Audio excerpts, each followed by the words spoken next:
लग्नाआधी शारीरिक संबंध म्हणजे त्या व्यक्तीच्या चारित्र्यावर लागलेला डाग। समाज काहीही म्हणो, पण आपल्या देशाच्या सर्वोच्च न्यायालयानं यावर एक असा ऐतिहासिक निर्णय दिलाय जो जुन्या विचारसरणीला थेटच आव्हान देतोय। नक्की काय आहे हे प्रकरण, चला सोप्या भाषेत जाणून घेऊयात। नमस्कार, मी भाग्यश्री आणि तुम्ही पाहत आहात आय लव्ह नगर न्यूज। तर हे संपूर्ण प्रकरण आहे तेलंगणामधील एका पोलीस कॉन्स्टेबल उमेदवाराचं। 2014 मध्ये या तरुणावर लग्नाचे खोटे आमिष दाखवून संबंध ठेवल्याचा आरोप झाला होता। आता पुढे 2015 मध्ये लोक अदालतीत दोन्ही बाजूंच्या संमतीनं हा वाद समोपचाराने मिटला।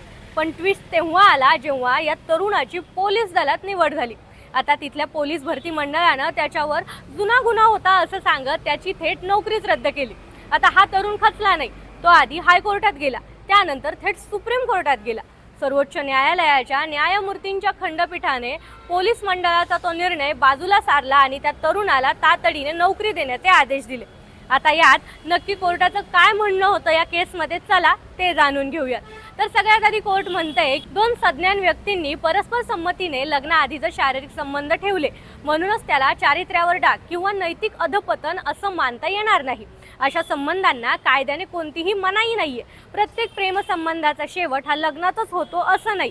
यामुळे जर नातं तुटल्यावर लगेच फसवणुकीचा निष्कर्ष काढणं हे चुकीचंच आहे। उमेदवाराची पडताळणी करताना जुन्या किंवा मिटलेल्या प्रकरणांचा गैरअर्थ काढू नये आणि केवळ संमतीच्या भूतकाळातील संबंधांमुळे त्याला नोकरीसाठी अपात्र ठरवणं हे अन्यायकारक आहे, हे त्यावेळी कोर्टाचं म्हणणं होतं।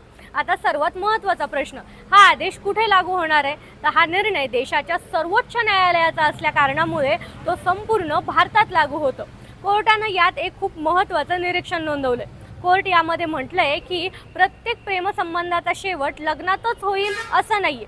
यामुळे लग्न नाही झालं म्हणजे फसवणूक झाली असा अर्थ काढता येणार नाहीये। पण थांबा, इथेच याचा सर्वात महत्त्वाचा भाग सुरू होतो जो तुम्हाला समजून घेणं अत्यंत गरजेचं आहे। न्यायालयाचा हा निर्णय म्हणजे लग्नाचे खोटे आमिष दाखवून फसवणूक करणाऱ्यांना दिलेली सूट अजिबात नाहीये, हे नीट लक्षात ठेवा। या विशिष्ट केसमध्ये दोन्ही व्यक्ती प्रौढ होत्या आणि त्यांचे संबंध पूर्ण संमतीने होते। पण जर एखाद्या प्रकरणात सुरुवातीपासूनच जर फसवणुकीचा हेतू असेल किंवा जबरदस्ती असेल किंवा ब्लॅकमेलिंग असेल तर प्रत्येक केसच्या परिस्थितीनुसार कोर्टाचा निकाल हा पूर्णपणे बदलूच शकतो।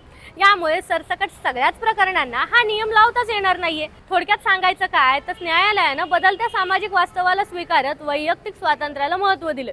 आता सर्वोच्च न्यायालयाच्या या ऐतिहासिक निर्णयावर तुमचं काय मत आहे? कमेंट करून नक्की सांगा आणि अशाच महत्त्वाच्या अपडेटसाठी फॉलो करायला विसरू नका।